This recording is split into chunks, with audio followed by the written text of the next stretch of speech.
Assalamualaikum warahmatullahi wabarakatuh. Waalaikumsalam warahmatullahi wabarakatuh. Sebelumnya saya ucapkan terima kasih kepada ustazah-ustazah yang sudah berkenan hadir di sini dan berkenan untuk meluangkan waktunya di sela-sela kesibukan. Insya Allah saya di sini ingin berbagi atau ingin sharing dengan ustazah-ustazah yang di sini tentang beberapa pengalaman yang sudah saya dapatkan selama saya menjadi calon guru penggerak. Insya Allah saya doakan ustazah-ustazah di sini nantinya bisa menyusul saya dan bisa menjadi calon guru penggerak juga.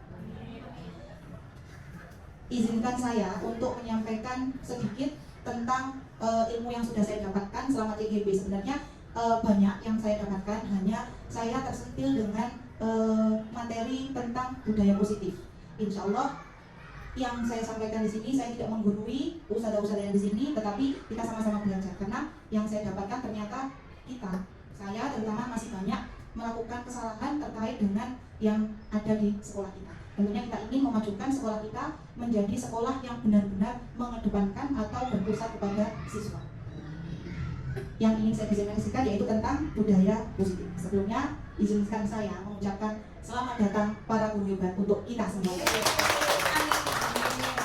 Mari kita belajar bersama, berkolaborasi, saling mendukung demi terwujudnya disiplin positif di sekolah kita tercinta SD Muhammadiyah 20. Siap? Insya Allah. Insya Allah ini yang ingin saya bagikan kepada ustazah-ustazah yang ada di sini, yang nantinya sebenarnya saya ingin semuanya mengundang semua ustazah-ustazah yang ada di sekolah ini, namun karena keterbatasan waktu dan kesibukan masing-masing jadi saya hanya mengundang ustazah-ustazah di sini. Tapi harapan saya nantinya bisa ditularkan kepada rekan guru yang lain. Yang ingin saya sampaikan yaitu tentang perubahan paradigma belajar, disiplin positif, kebutuhan dasar manusia, motivasi perilaku manusia, keyakinan kelas, posisi kontrol restitusi, dan terakhir adalah segitiga restitusi. Mungkin kalau dilihat dari konsep utama yang ingin saya sampaikan, mungkin ustazah-ustazah di sini punya pikiran apa sih ini? Apa? Mungkin nanti bisa membuat bosan atau apa, tapi insya Allah ini demi kebaikan kita bersama. Pembelajaran dengan paradigma baru, bahwa paradigma baru atau pembelajaran dengan paradigma baru itu dirancang berdasarkan prinsip pembelajaran yang terdiferensiasi. Gunanya untuk apa? Sehingga setiap siswa belajar sesuai dengan kebutuhan dari tahap perkembangannya untuk mewujudkan profil pelajar Pancasila. Karena pada dasarnya pendidikan pun orientasinya adalah berpusat kepada siswa. Sehingga kita sebagai guru itu dituntut untuk menghamba kepada siswa. Menghamba di sini bukan menghamba kita kepada Allah, tetapi kita harus memanusiakan siswa kita. Jangan sampai kita terbelenggu dengan pikiran kita bahwa kita ingin menjadikan siswa ini sesuai dengan yang kita harapkan. Karena namanya siswa itu pasti memiliki yang namanya kodrat alam. Apa itu kodrat alam? Apa yang diterima anak itu sejak dia lahir sampai dia sekarang berumur sekian, seusia SD itu pasti banyak yang sudah diterima. Dari yang diterima itulah yang nantinya kita kembangkan, bukan kita mengubahnya, tetapi kita mengikuti alurnya, seperti itu. Nah, disiplin positif sendiri, kalau kita berbicara tentang disiplin, kata disiplin itu pasti identik dengan yang namanya kepatuhan, atau kita membuat orang tersebut patuh terhadap sesuatu aturan. Sehingga mungkin kalau jenengan yang ada di sini semua disuruh disiplin, yang ada pasti gambarannya aku disuruh gini, aku disuruh datang tepat waktu, sehingga yang ada dalam diri kita adalah rasa tidak nyaman. Betul seperti itu? Nah, kita akan mengubah mindset-mindset itu sehingga ketika kita disuruh berdisiplin, yang ada bukan ketidaknyamanan, tetapi yang ada adalah yakin bahwa itu berguna untuk diriku. Seperti itu. Sebagai pendidik, tugas kita menuntun. Ingat, menuntun bukan menuntut. Beda ya. Jadi kalau kita menuntun itu berarti ibaratnya kalau kita gandengan tangan dengan seorang anak, kita ikuti anak itu. Dia mau kemana kita tuntun. Tapi kalau kita nuntut, kita jangan ke sana. Itu bahaya. Nah, itu yang tidak diperbolehkan sebagai atau kita sebagai pendidik. Seperti itu. Jadi kita menuntut anak-anak untuk memiliki disiplin diri sehingga mereka bisa berperilaku yang mengacu pada nilai-nilai kebajikan universal dan memiliki motivasi intrinsik. Motivasi intrinsik itu sangat berguna sekali. Kenapa? Jika setiap orang, sebenarnya kita yang ada di sini sudah memiliki motivasi intrinsik. Namanya motivasi intrinsik itu kan berasal dari diri kita sendiri, dipengaruhi oleh diri kita sendiri. Kalau kita sudah memiliki itu, insya Allah kita mau bergerak apapun itu sudah dengan keyakinan kita masing-masing. Kita bisa datang jam 7 bisa. Kita bisa datang jam 8 bisa. Tetapi kalau kita sudah memiliki motivasi intrinsik, itu yang ada kita sebenarnya jam masuk kita misal setengah 8 murid kita, tapi kita bisa datang setengah 7. Kenapa? Karena ada motivasi intrinsik dalam dirinya.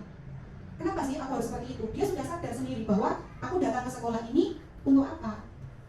Walaupun kita kaitkan misal di luar sana banyak teman-temannya yang terlambat karena belum memiliki motivasi intrinsik. Inilah yang nanti akan kita bangun kepada anak-anak kita. Nah, Disiplin positif itu merupakan salah satu cara penerapan disiplin yang bertujuan untuk menumbuhkan kesadaran tadi yang saya sebut dengan motivasi intrinsik tadi, tetapi tidak berhubungan atau tidak diikuti dengan yang namanya ancaman, sogokan, atau bahkan hukuman. Kamu kalau tidak disiplin, nanti nilaimu usah kurangi. Nah, itu berarti sebuah apa itu? Ancaman. Yang ada, siswa tersebut akan merasa dirinya tidak nyaman. Kalau dia saja datang ke sekolah sudah tidak nyaman, secara otomatis belajar pun juga tidak nyaman. Makanya yang namanya budaya positif, disiplin positif ini yang harus kita kembangkan di ekosistem sekolah kita.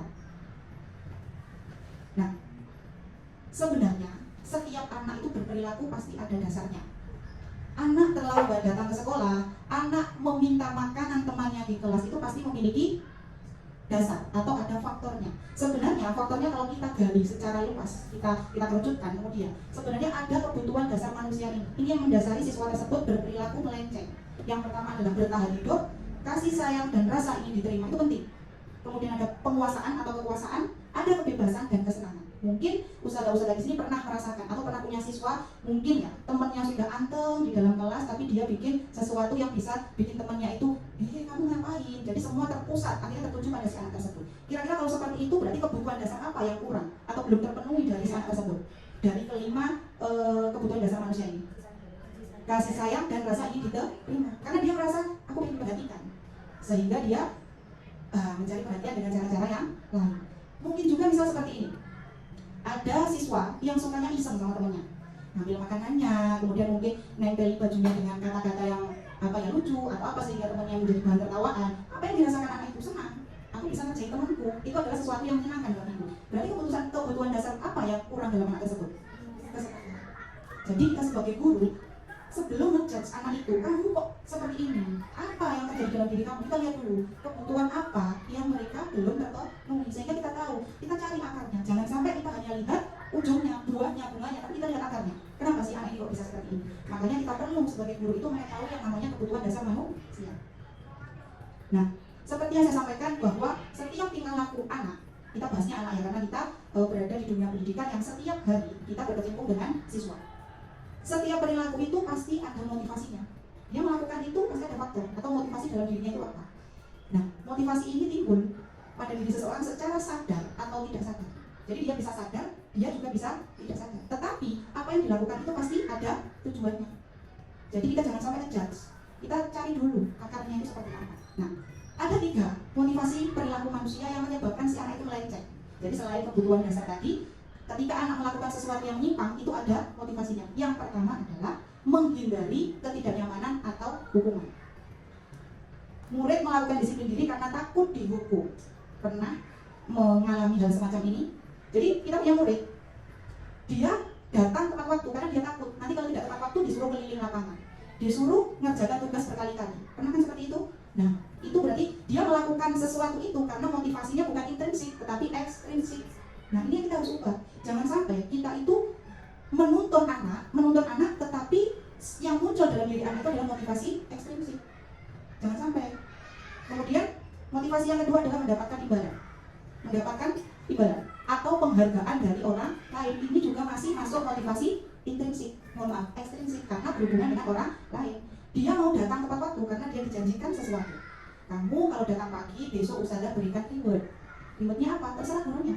Itu juga akhirnya yang timbul dalam dirinya adalah motivasi ekstrinsik, sehingga anak akan tergantungan, motivasi intrinsiknya tidak muncul.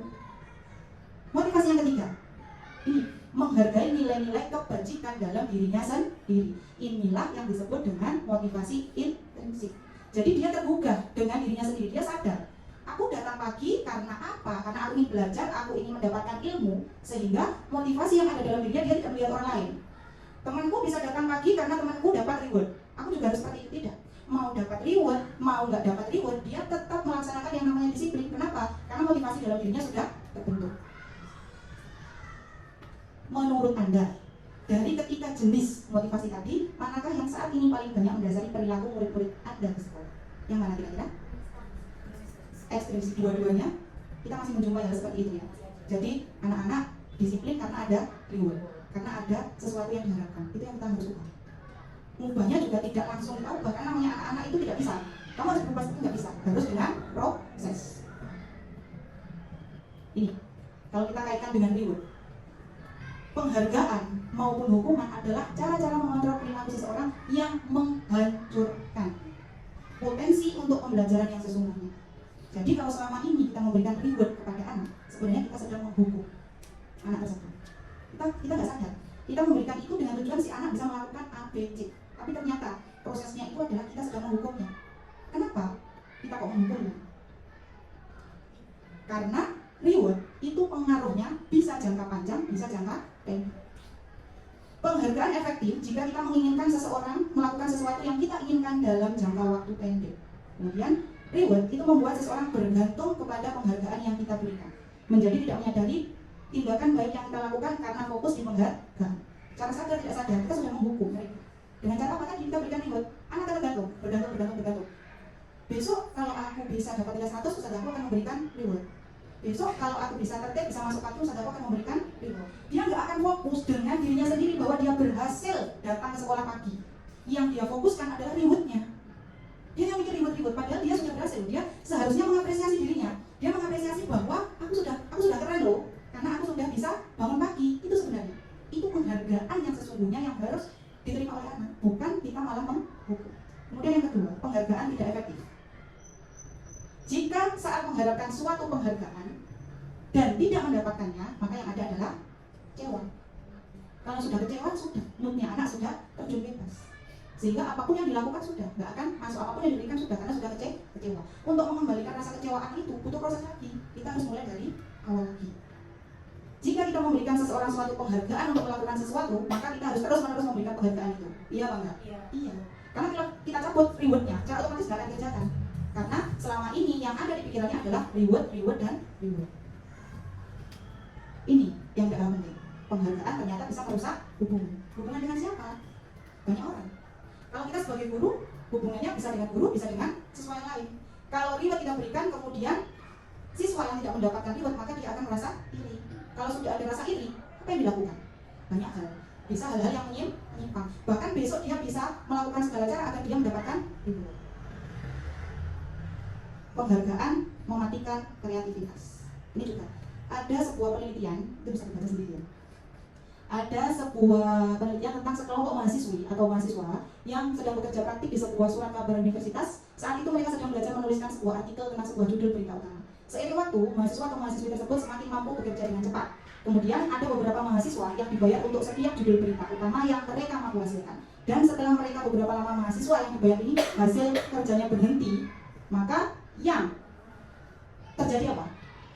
Ketika mereka sudah tidak menghasilkan lagi, maka dia tidak akan dibayar lagi. Sehingga yang ada apa? Kreativitasnya akan berhenti.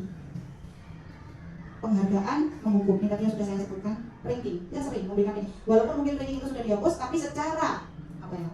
Tidak bisa dihilangkan. Orang tua masih bertanya, anak saya ranking berapa Us? Itu pasti. Secara otomatis kita kan buat ranking. Bagaimana siswa yang masuk di ranking 10 besar? Apa yang dia rasakan? Senang. Bagaimana siswa yang berada di 10 besar kedua dan ketiga? Yang paling bawah apa? Yang dia rasakan? Sedih. Itu sudah menghukum, sangat menghukum bagi siswa-siswa yang nilainya tidak masuk 10 besar. Makanya motivasi dalam diri atau motivasi intrinsik itu perlu ditanamkan kepada semua siswa kita, supaya tidak hanya penghargaan yang kita berikan, tetapi kamu itu sudah berhasil bangun pagi. Itu penghargaan paling dalam, itu penghargaan yang sesungguhnya sebenarnya. Dia bisa mengapresiasi dirinya bahwa dia bisa melakukan sesuatu, itu sudah bentuk penghargaan yang setinggi-tingginya. Jangan sampai kita memberikan itu hanya berupa reward.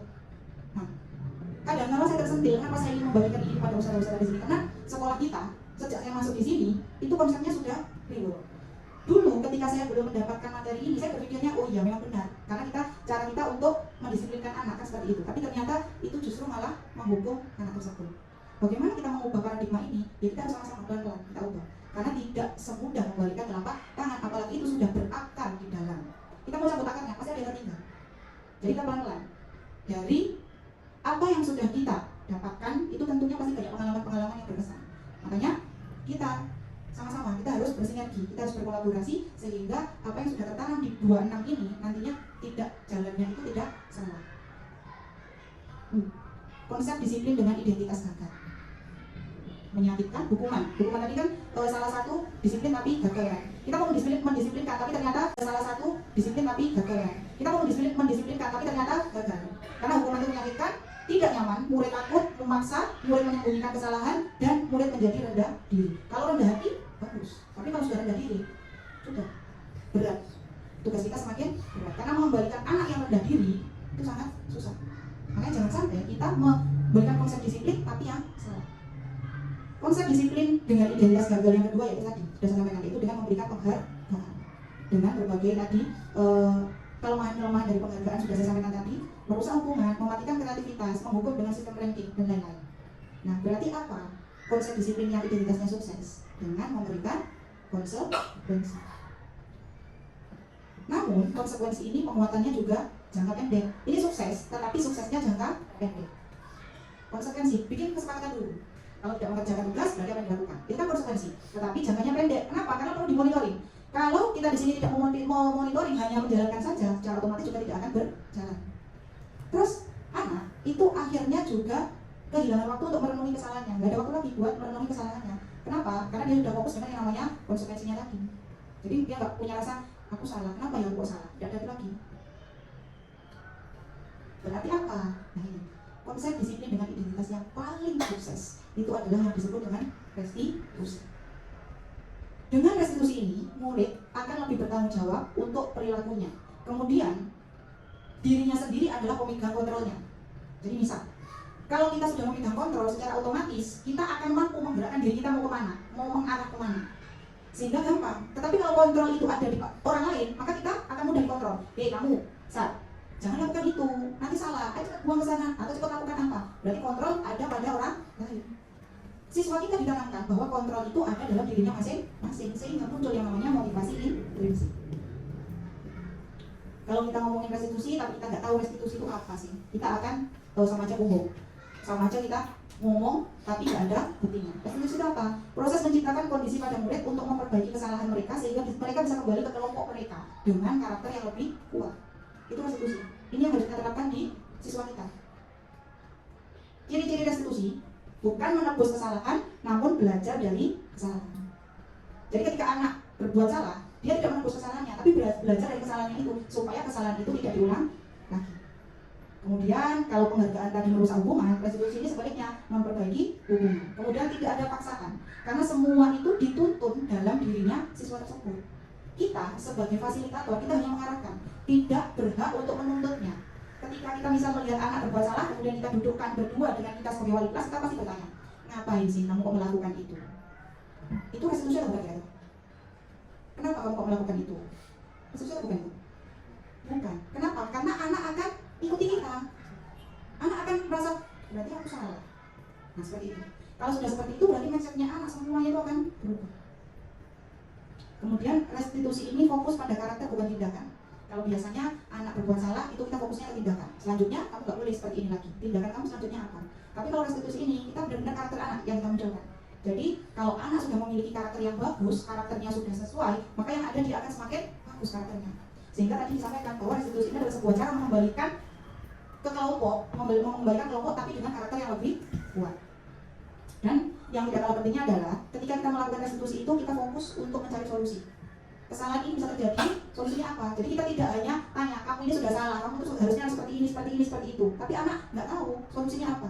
Yang ada ketika dia selesai menghadap wali kelasnya, dia akan seperti ini. Aku terus yang disalahkan, aku terus yang disalahkan.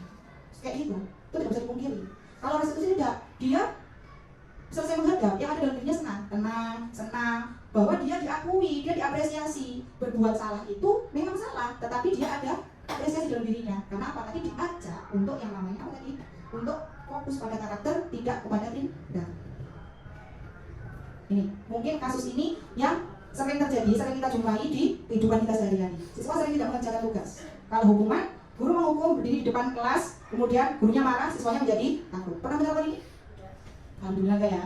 Konsekuensi, guru memberikan konsekuensi mengerjakan tugas di jam lain tapi dikerjakan 3 kali lipat karena tidak menghormati peraturan. Pernah melakukan hal ini? Tidak pernah. Alhamdulillah tidak pernah. Restitusi.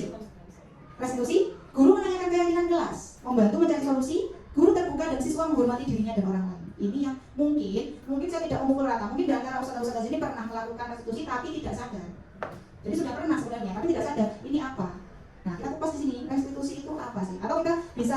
bisa fokuskan di restitusi itu berhubungan pasti dengan keyakinan kelas. Apa sih keyakinan kelas itu? Mungkin dengan sudah pernah mengerjakan tapi tidak sadar. Keyakinan kelas.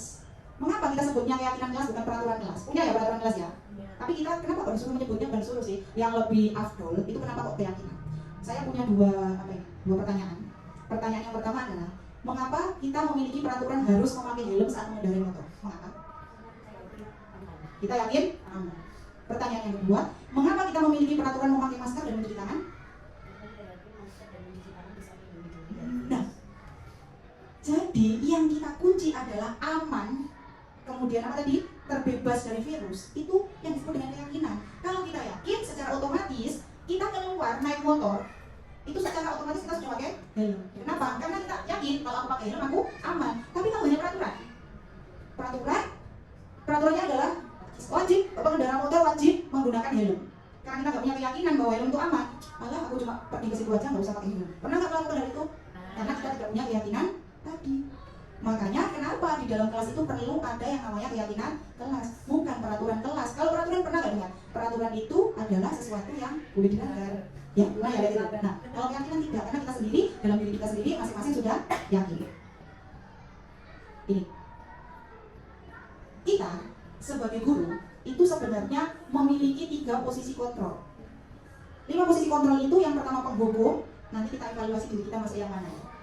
Kemudian pembuat merasa bersalah, atau kita sebagai teman, pemantau, atau kita sebagai manajer. Sebelum saya buka ke selanjutnya, kira-kira jenengan pilih yang mana? Manajer. Ada yang lain? Pembuat merasa bersalah. Mungkin yang lain? Pemantau. Ada yang merasa jadi teman? Ini kepada siswa kita ya, ini pada siswa kita. Iya. Kepada siswa kita, teman. Sekarang ada satu yang ingin jadi manajer. Contoh penerapan 5 posisi kontrol, ini kasusnya saya ambil yang sering kita alami. Siswa tidak memakai atribut lengkap saat upacara benar. Ya, dari sini kan saya begini ya, yang tidak memakai atribut sekolah lengkap. Nah, kalau kita sebagai penghukum, tadi ada 5 penghukumnya. Kalau kita sebagai penghukum, patuhi aturan sekolah dan berdiri di barisan paling depan. Ayo kita catat, masuk di bukunya Ustazah, berdiri di barisan paling depan. Pernahkah kita terapkan di sini? Selalu. Setiap hari Senin. Ini masih ada di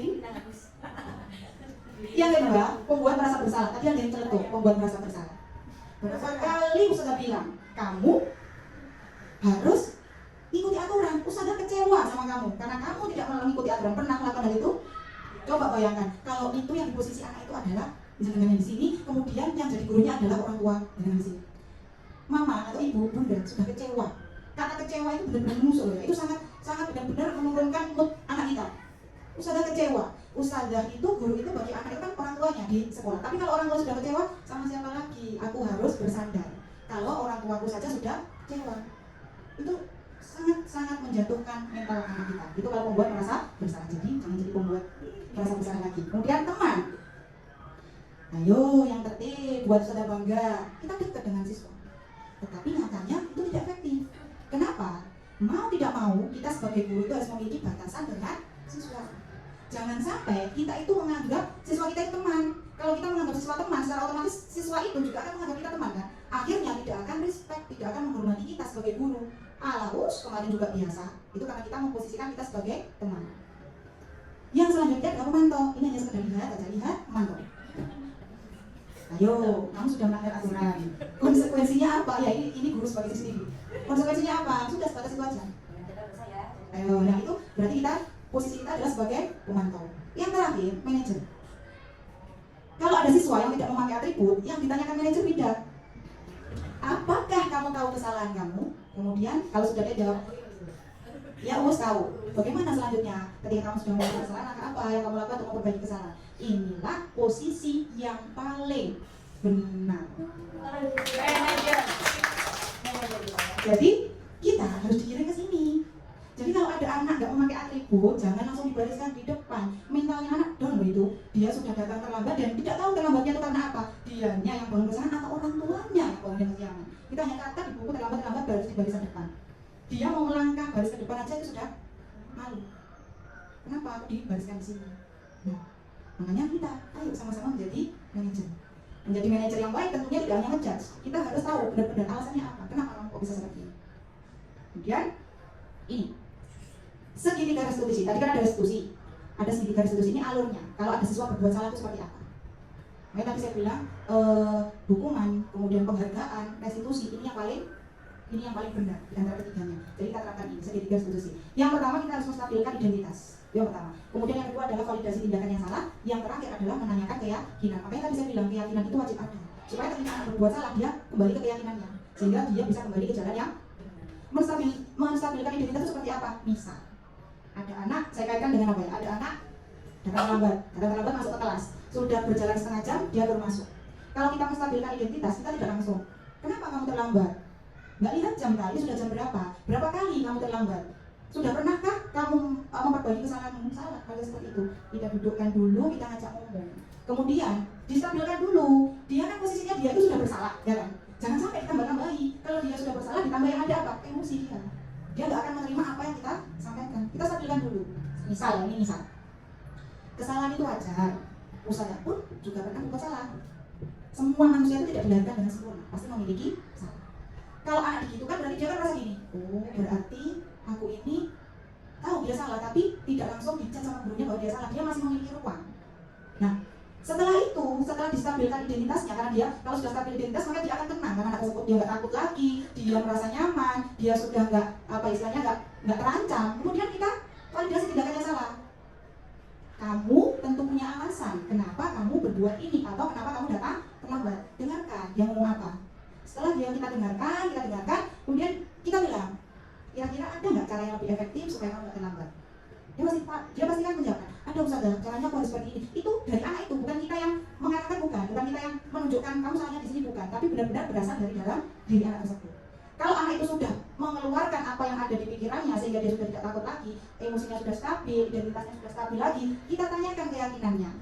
Kita tanyakan keyakinan kelas apa yang sudah kita sepakati, atau keyakinan apa dalam diri kamu pergi ke sekolah ini. Nanti kita kembalikan ke situ. Akhirnya dia akan apa?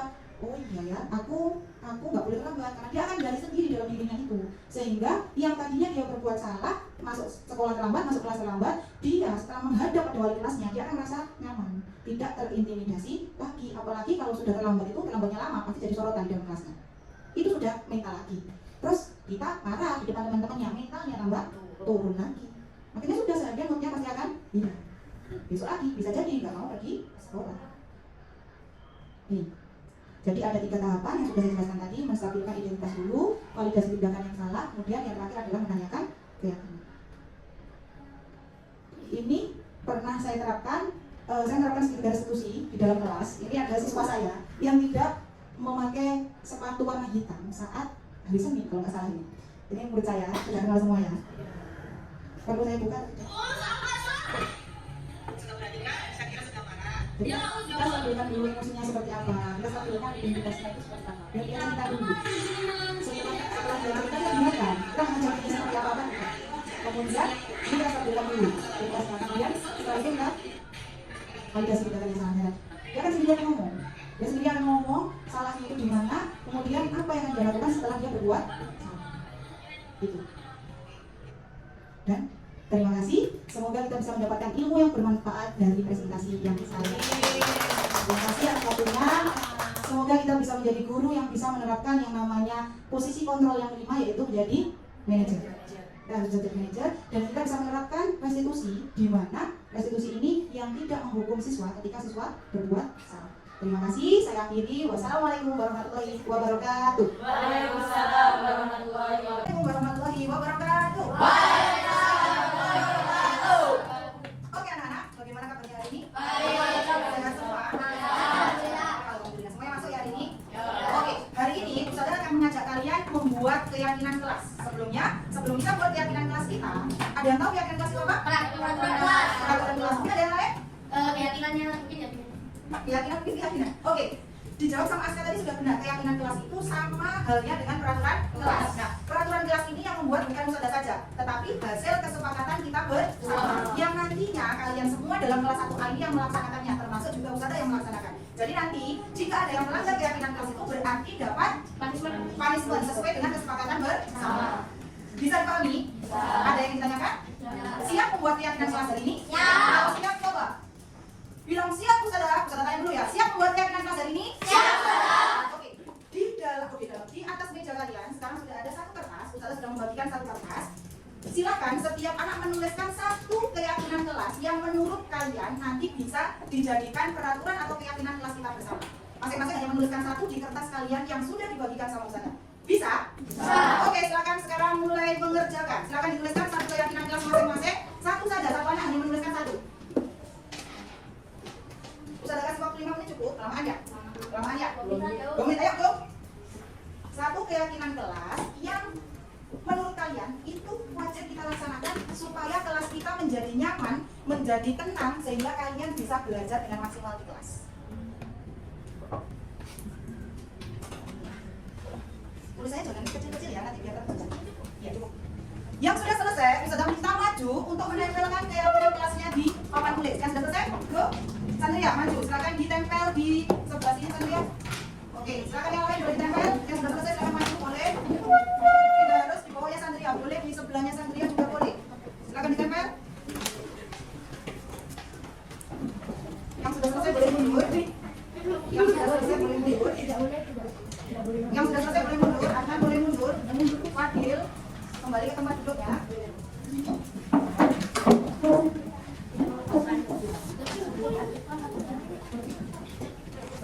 Silakan ditempel.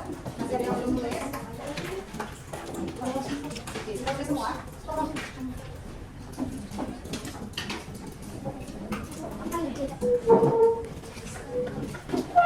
Oke, sudah nempel semua? Sudah. Oke, kalau sudah boleh kembali ke tempat duduk. Sekarang Ustazah akan seleksi hasil dari keyakinan kelas yang sudah kalian tulis tadi. Sekarang kita akan seleksi bersama yang hasil seleksi tadi yang akan kita jadikan keyakinan kelas di kelas 6A.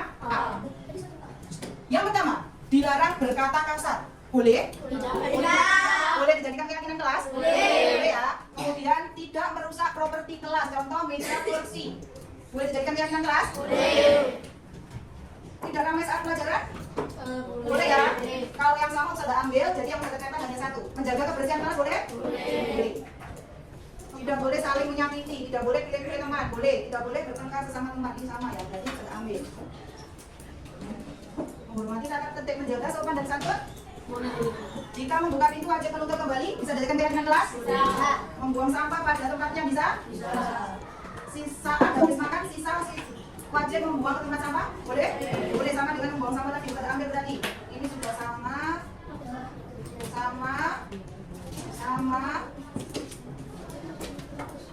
Menjaga kebersihan. Sudah. Tidak boleh bertengkar dengan teman. Sudah.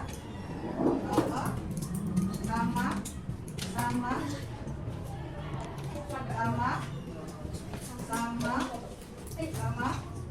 Oke, berarti ini ada 1, 2, 3, 4, 5, 6, 7, 8, 9, 10. Ada 10 keyakinan kelas 6A yang sudah kalian buat, yang akan kita jadikan kesepakatan kelas kita bersama. Ustazah bacakan satu-satu. Yang pertama, dilarang berkata kasar. Bisa dilaksanakan? Bisa. Tidak boleh merusak properti kelas. Contoh meja dan kursi. Bisa dilaksanakan? Bisa. Tidak ramai saat pelajaran. Bisa dilaksanakan? Bisa. Menjaga kebersihan kelas. Bisa dilaksanakan? Bisa. Tidak boleh bertengkar dengan sesama teman. Bisa dilaksanakan? Tidak boleh pilih-pilih teman. Bisa dilaksanakan? Menghormati dan tertib saat ustadzah mengajar. Bisa dilaksanakan? Menjaga sopan dan santun? Jika membuka pintu wajib menutupnya kembali. Dan terakhir membuang sampah pada tempatnya. Bisa? Bisa dilaksanakan bersama keyakinan kelas ini? Bisa. Bisa ya, ustadzah kata. Sekarang kita letakkan di sini. Ada 10 keyakinan kelas yang akan kita laksanakan bersama. Ini sudah kalian sepakati bersama, berarti semua siswa di kelas 6A wajib mengikuti keyakinan kelas bersama. Ustazah tidak membuat, tetapi ini berdasarkan kesepakatan kita bersama. Bisa dilaksanakan? Bisa. Bisa coba bilang, bisa Ustazah? Bisa dilaksanakan? Bisa. Oke. Ada yang tahu nggak kenapa kita membuat keyakinan kelas ini? Agar kelas jadi nyaman dengan Agar kelas jadi nyaman. Apalagi? Kelas jadi Agar kelas jadi rukun, jadi kelas jadi tertib. kelas menjadi tertib. Kira-kira manfaat dari keyakinan kelas ini positif apa negatif? Positif. Berarti semuanya harus melaksanakan ini. Harus atau tidak? Harus. Kalau kita ingin membuat suasana kelas kita nyaman, kita bisa belajar dengan aman, nyaman. Berarti kita semua wajib melaksanakan keyakinan kelas. Setuju? Setuju? Setelah ini, Ustazah akan mengedarkan kertas, di mana kertas itu nanti silahkan ditandatangani, tulis nama plus tanda tangan bahwa kalian setuju untuk melaksanakan keyakinan kelas ini. Bersedia? Bersedia. Sebentar, sudah ambilkan kertas dulu.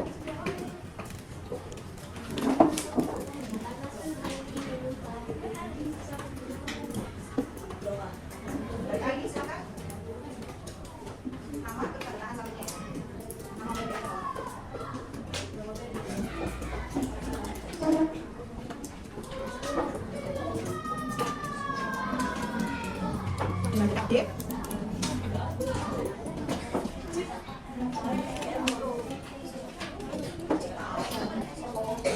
Lanjut kan?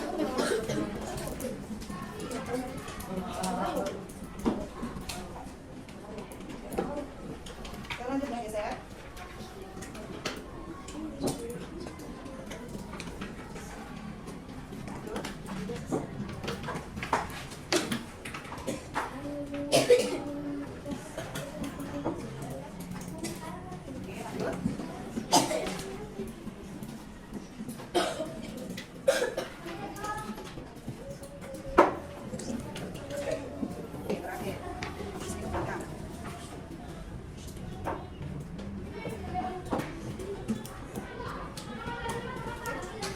Oke, sambil terus diedarkan sampai belakang ya.